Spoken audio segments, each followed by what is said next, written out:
여러분 안녕하십니까? NBS 뉴스 24입니다. 농업 환경을 보전하기 위해 활동해온 개인이나 마을에 실비와 보조금을 지급하는 농업 환경 보전 프로그램이 본격 시행될 예정입니다. 갈수록 악화되고 있는 농업 농촌의 환경을 더 이상 방치해서는 안 된다는 판단에 섭니다. 김인경 기자가 보도합니다.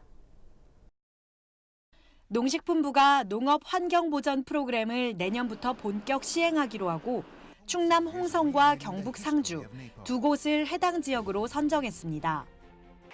농업 환경 보전 프로그램은 문재인 정부 100대 국정과제에도 포함된 내용으로 농업 보전 활동을 펼치는 개인이나 마을에 실비와 보조금을 지급하는 것입니다. 그동안 우리나라가 생산 중심의 농업을 추구해온 탓에 농약과 비료의 사용량이 늘어 농업 환경이 악화됐고 이를 더 이상 방치할 수 없다는 판단에서 이 같은 프로그램을 도입하게 된 겁니다. 내년에 본격 시행되는 농업 보전 프로그램 추진 절차와 방법은 이렇습니다. 먼저 해당 마을의 지자체가 유관기관, 전문가 등과 함께 마을을 돌며 마을의 경관과 토양, 수질의 오염 정도는 어떤지를 조사합니다. 이 결과를 토대로 주민들이 농업 환경 개선을 위해 할 일들을 정하고 이를 잘 실천하기 위해 지자체와 마을 간 협약을 맺게 됩니다. 협약 체결 후 마을 주민들이 본격적으로 농업 환경 개선 활동을 시작하면 해당 항목에 대한 활동비가 지원됩니다. 농사를 짓지 않는 시기에 녹비 작물을 재배하면 시바르당 6만 원, 영농 생활 폐기물 공동수거 및 분리배출에 참여하면 1인당 1시간에 10,000원을 지급하는 식입니다. 하지만 활동비는 지자체의 이행 점검 결과에 따라 지급하는 것이 원칙으로 활동을 전혀 이행하지 않았다면 100% 감액되고 부분 이행했을 경우 실제 활동 실적에 따라 지급될 예정입니다. 지역의 환경 개선 활동을 종합적으로 지원해서 농업의 공익적 기능을 제고하고 친환경 농업의 기반을 확산하기 위한 사업이고요. 또 마을 주도로 추진이 된다는 점에서 농촌 공동체 활성화에도 기여할 것으로 기대하고 있습니다. 농식품부는 갈수록 악화되고 있는 농업 농촌의 환경을 되살리기 위해서 예산이 확보되는 한 이 프로그램을 더욱 확산해 나간다는 방침입니다. NBS 뉴스 김인경입니다. 올 하반기 한국 농정의 뜨거운 감자였던 직불제 개편이 좀처럼 속도를 내지 못하고 있습니다. 쌀값의 안정장치 역할을 하는 변동 직불제 폐지 등을 두고 정부와 농민단체, 학계 간의 의견이 첨예하게 맞서고 있기 때문인데요. 직불제 개편을 둘러싼 핵심 쟁점들을 오주석 기자가 짚어봤습니다. 쌀 직불제 개편을 위한 정부와 농민단체 간의 논의가 본격화됐지만 여전히 주요 쟁점들을 놓고 갈등 상황이 빚어지고 있습니다. 최근 국회에서 열린 직불제 개편과 관련된 토론회에서도 정부 개편안에 대한 찬반이 엇갈렸는데요. 핵심 쟁점으로 떠오른 사항은 크게 세 가지입니다. 먼저 변동 직불제 폐지와 관련된 내용입니다. 정부는 쌀 직불제와 밭 직불제를 하나로 합쳐 재배 작물과 상관없이 같은 단가를 지급하겠다는 입장을 밝혔습니다. 이렇게 되면 목표 가격과 수확기 쌀값 차액의 일부를 보존해주는 쌀 변동 직불제는 폐지됩니다. 이를 두고 농민단체와 학계에서는 쌀값 안정장치가 사라져 후폭풍이 거셀 것이라며 반대하고 있습니다. 변동 10%를 없애고 그걸 고정 10% 하는 것은 지금 당장은 이제 소득이 늘어나는 것처럼 보여서 좋지만 시장 가격이 폭락을 할 때는 그에 대한 안정장치가 없어지기 때문에 농가 입장에서는 굉장히 어려울 수 있고 유사한 정책을 다시 요구를 할 가능성이 있기 때문에 변동식으로 없애는 것은 상당히 신중하게 생각을 해야 되는 문제다 이렇게 봅니다. 하지만 정부의 시각은 다릅니다. 수확기의 시장 안정장치를 좀 제도화하는 방안을 지금 고민 중입니다. 사전적으로 생산 조정을 하고 그 수확기에 과잉 생산이 되면 시장 격리를 하고 그렇게 해서 어느 정도는 쌀값이 좀 안정적으로 유지될 수 있게 하는 그런 방안들을 지금 현재 검토 중에 있습니다. 두 번째 쟁점 사항은 역진적 단가 체계 도입입니다. 정부는 직불제 개편을 통해 소득 재분배 기능을 강화해 나간다는 방침을 밝혔는데요. 이를 위해 역진적 단가 체계를 적용하기로 했습니다. 이는 영세농에는 면적과 관계없이 일정 금액을 지급하고 소농에는 직불금 단가를 대농에 비해 높게 책정하는 이른바 하우상박식 개편입니다. 그렇지만 대농의 직불금을 줄이는 식의 개편은 정부의 규모화 정책에 역행한다는 목소리가 나오고 있습니다. 소득이 작기 때문에 좀 더 많이 줘야 되겠다 하는 이런 이제 차원인데 그게 복지 정책의 개념인 거죠. 경지 면적이 작다고 해서 농업소득은 작을 수 있어도 전체 농가소득, 그러니까 농업 외 소득이나 이전 소득 뭐 이런 관점에서 보면은 경지 면적이 작은 농가가 못 사는 농가다 이렇게 볼 수는 없거든요. 직불제 개편 논의에서 가장 큰 쟁점이 되는 것은 예산입니다. 농업계에서는 현행 직불제를 공익형 직불제로 개편하기 위해서는 추가적인 예산 확보가 반드시 선행돼야 한다면서 최소 3조 2천억 원 이상의 직불제 예산 확보를 강조하고 있습니다. 하지만 재원 확보에는 난항이 예상됩니다. 이 밖에도 직불제 개편과 더불어 직불금 수령 기준 재정립 및 부정수급 방지 대책 마련, 쌀 의무자 조금 도입을 위한 법률 개정, 쌀을 비롯한 주요 농산물의 식량 자급률 목표치 법제화 등이 함께 검토돼야 한다는 의견도 나왔습니다. 한국 농업의 향배를 좌지우지할 직불제를 개편하면서 농민과 소통이 부족하다는 지적이 나온 만큼 농민과 전문가의 의견을 충분히 반영해 나가는 노력이 필요해 보입니다. MBS 뉴스 오주석입니다. 내년부터 한우의 사육마리수 조절 사업이 본격적으로 시행됩니다. 요즘 한우값은 높은 편이지만 사육마리수가 급격히 증가하는 추세라 선제적인 수급 조절이 필요하다는 판단에서입니다. 최서영 기자가 보도합니다. 농림축산식품부와 전국한우협회가 내년부터 한우 사육마리수 조절 사업을 본격 시행하기로 했습니다. 한우 사육마리수 증가 추세가 계속돼 선제적 수급 조절이 필요하다는 판단에서입니다. 그동안 농식품부와 전국한우협회는 사육마리수 조절 방식과 사업 대상 후 보전금 지급 대상자를 두고 갈등을 빚으면서 사업이 지체돼 왔지만 이달 말 보전금 지급 대상자를 비육, 번식 농가와 일관 사육 농가로 합의하면서 사업에 물꼬가 터졌습니다. 구체적인 합의 내용을 보면 먼저 대상우는 12개월령 미만의 한우 암송아지로 유전 능력을 평가해 하위 30% 이내에 개체여야 합니다. 또 신청한 소의 상태가 전국한우협회 지부로부터 저능력 미경산으로 판별돼야 최종 선발됩니다. 농가 보전금 지급 대상은 비육, 번식 농가와 일관 사육 농가로 정해졌습니다. 번식 농가 중 암소, 난소 적출을 한 농가, 일관 사육 농가 중 미경산우를 비육할 농가, 비육 전문 농가 또는 영농조합법인 중 유전 능력 하위 개체를 구매 후 비육하는 농가 또는 법인 등이 해당됩니다. 한우협회는 원활한 사업 추진을 위해 시도 지회별로 사업 참여 물량을 배정했습니다.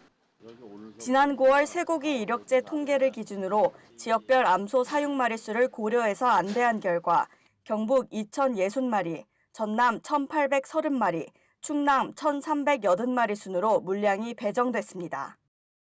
또 지역과는 상관없이 가구별로는 최대 10마리 이내로만 참여할 수 있습니다.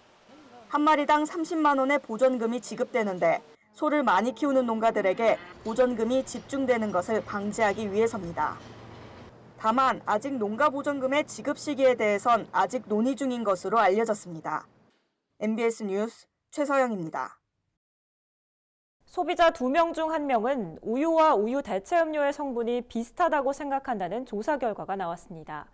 우유 소비 확대를 위해선 우유의 올바른 영양 성분에 대한 홍보가 필요해 보입니다. 최다혜 기자가 보도합니다.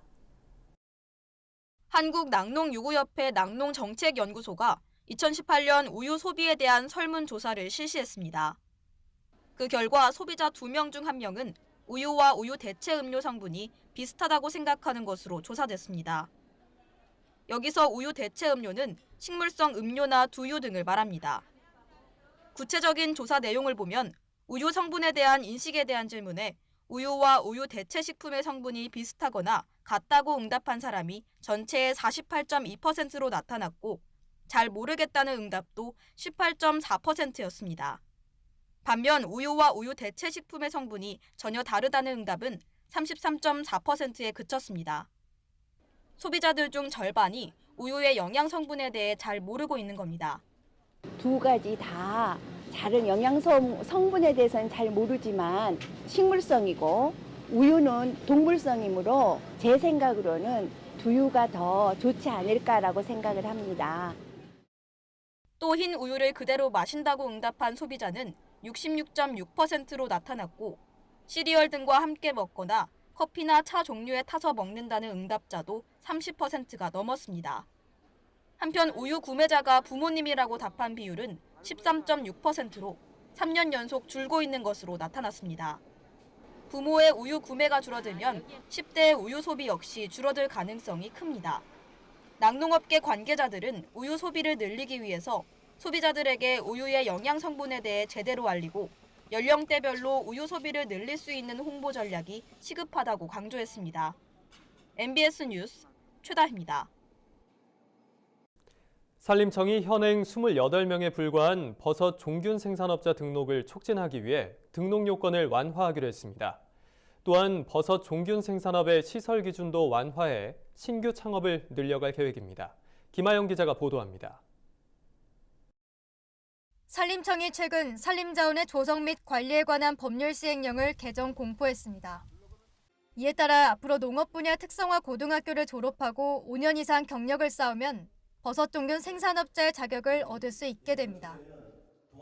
이제까지 버섯 종균 생산업자 자격을 취득하려면 농업 분야 특성화고를 졸업하고 관련 제조 업무에 7년 이상 종사해야 했지만 이번 시행령 개정으로 해당 기간이 2년 단축됐습니다. 현행 28명에 불과한 버섯 종균 생산업자의 등록을 촉진하기 위해 등록 기준을 완화한 겁니다. 더불어 산림청은 버섯 종균 생산업의 시설 기준을 낮추는 등 앞으로 지속적으로 규제를 완화해 신규 창업을 유도해 나갈 계획이라고 밝혔습니다. 산림청은 앞으로도 창업에 걸림돌이 되는 규제를 지속적으로 완화를 하고 국민 편익이 큰 사업에 녹색자금 등이 우선 지원될 수 있도록 관련 법령을 지속적으로 발굴하고 개정해 나갈 계획입니다. 또한 이번 시행령 개정으로 한국수목원관리원이 산림환경기능 증진자금의 지원을 받게 됐습니다. 복권 수익금을 재원으로 운영되는 산림환경기능 증진자금은 현재 산림환경 개선과 공해 방지, 경관 보전을 위한 산림 조성 사업 등에 쓰이고 있는데 그 일부를 한국수목원관리원에 지원하는 겁니다. 수목원은 매년 국민들이 많이 방문하고 또 사회적 약자 등을 위한 다양한 체험교육 프로그램을 운영하고 있는데요. 이번 시행령 개정으로 녹색 자금을 지원받아서 더욱 다채롭고 특성화된 교육 프로그램을 개발 운영할 수 있게 되는 것입니다. 이로써 한국수목원관리원이 해설과 교육 면에서 더욱 특성화된 숲체험 프로그램을 개발, 다채로운 서비스를 제공할 것으로 기대됩니다. MBS 뉴스 김하영입니다. 중국산 배추김치와 냉동고추 등을 국산으로 속여 팔던 업체들이 무더기로 적발됐습니다. 국립농산물품질관리원은 원산지 표시 위반 업체에 대한 단속을 강화하고 포상금을 올려 불법 유통을 사전에 차단할 방침입니다. 경남 창원에 자리하고 있는 한 김치 유통업체. 이 업체는 최근 중국산 고춧가루를 국산과 섞어서 유통하다가 단속반에 적발됐습니다. 국산 하니까 좀 금태해서 그래 중국산이 아무래도 불륜빛이 많이 나고 해서 그래 조금 이 업체와 함께 원산지 허위 표시로 적발된 업체는 총 141곳. 국립농산물품질관리원이 김장철 배추김치와 양념류의 부정 유통을 막기 위해 특별 단속을 실시한 결과 원산지 표시 위반 업체들이 무더기로 적발된 겁니다. 품목별로 살펴보면 중국산 배추김치를 국내산으로 거짓 표시한 업체가 125개소로 가장 많았고 고춧가루와 배추 등 원산지 표시를 위반한 업체가 각각 7개소, 그리고 기타 김치류가 2곳이었습니다. 업체별로는 음식점이 112곳으로 대부분을 차지했고 가공업체 11곳, 통신 판매업체 7곳, 유통업체 5곳 순으로 나타났습니다. 최근 농관원은 원산지 표시 위반 업체 단속을 강화하기 위해서 예년보다 단속 기간을 약 일주일간 늘리고 부정 유통 신고 포상금의 상한선을 지난 11일부터 기존 200만 원에서 1,000만 원으로 올렸습니다. 우리 소비자들이 원산지를 알고 먹고 싶다. 이런 것도 강하고 또 매년 김장철 되면 수입 김치가 많이 들어오기 때문에 결국은 우리 소비자도 지키고 생산자도 지키기 위해서 매년 김장철에 실시하고 있는 겁니다. 농관원은 소비자들에게 김치를 구매할 경우 꼭 원산지를 확인하고 원산지 표시가 없거나 표시된 원산지가 의심되면 전화 1588-8112번 또는 농관원 홈페이지로 신고해 줄 것을 당부했습니다. 강원도 강릉 펜션 참사를 계기로 농어촌 민박 안전관리 문제가 뜨겁습니다. 현재 도내에만 5,500개가 넘는 농어촌 민박이 있는 것으로 집계되고 있는데 강원도가 이들 농어촌 민박에 대한 일제 점검을 실시하겠다고 밝혔습니다. 보도에 성기석 기자입니다. 강가를 따라서 건물들이 늘어서 있습니다. 규모가 작은 것부터 크기가 제법 큰 것들까지. 경치가 좋은 곳이면 어김없이 건물이 들어서 있습니다. 이들 중 다수는 이번 강릉 참사로 안전관리의 필요성이 제기된 농어촌 민박시설. 현재 춘천에만 380개 가까운 농어촌 민박이 있습니다. 강촌 유원지로 유명한 남산면에만 이 중 60%가 집중되어 있는데요. 이들 중 다수가 펜션이란 간판을 단 농어촌 민박입니다. 농어과의 소득 증대를 위해 건축이 장려되면서 도내 농어촌 민박은 급속히 늘어나 현재 약 5,500여 개소에 달하는 것으로 집계됐습니다. 문제는 이들 시설이 안전관리 사각지대에 놓일 수 있다는 겁니다. 아니 우리들 그 가스 뭐 점검 안 하면 가스에서 전기단 점검은 안 해요. 안 거기 전기도 안 오고. 실제 정부가 지난해 8월과 올해 6월 두 차례 전수조사를 했지만 안전 문제로 적발된 곳은 없었습니다. 농어촌 민박은 비상경보기와 스프링클러, 피난 설비를 의무적으로 설치하지 않아도 됩니다. 이 같은 문제가 제기되자 강원도는 일제 안전점검을 펼치겠다고 밝혔습니다. 노령화가 진행되면서 이런 이제 안전에 대한 관리 어르신들께서 단독으로 또는 부부가 이렇게 관리하는 것들이 많다 보니까 자칫하면 허점이 될 수 있는 점들이 있어서 저희 도에서 안전 관리를 전부 한번 점검하겠다는 약속을 다시 한번 드리겠습니다. 전국에 있는 농어촌 민박은 총 26,600여 개. 이 중 5분의 1이 강원도에 모여 있습니다. 도내에서 더 이상 비슷한 참사가 일어나지 않도록 늦었지만 지금이라도 철저한 안전실태 조사가 필요합니다. 헬로티비 뉴스 성기석입니다. 다음은 지역 뉴스입니다. 전라남도가 일반 농산어촌 개발 사업비로 1,560억 원을 확보했습니다. 전라남도는 내년도 농식품부 공모사업 가운데 일반 농산어촌 개발 사업으로 484건의 신규 또는 계속 사업이 선정됐다고 밝혔습니다. 주요 사업 내용과 예산을 보면 농촌 중심지 활성화 784억 원, 기초생활거점 186억 원, 마을 만들기 365억 원, 기초생활인프라 219억 원 등으로 올해보다 사업비 규모가 146억 원 정도 늘었습니다.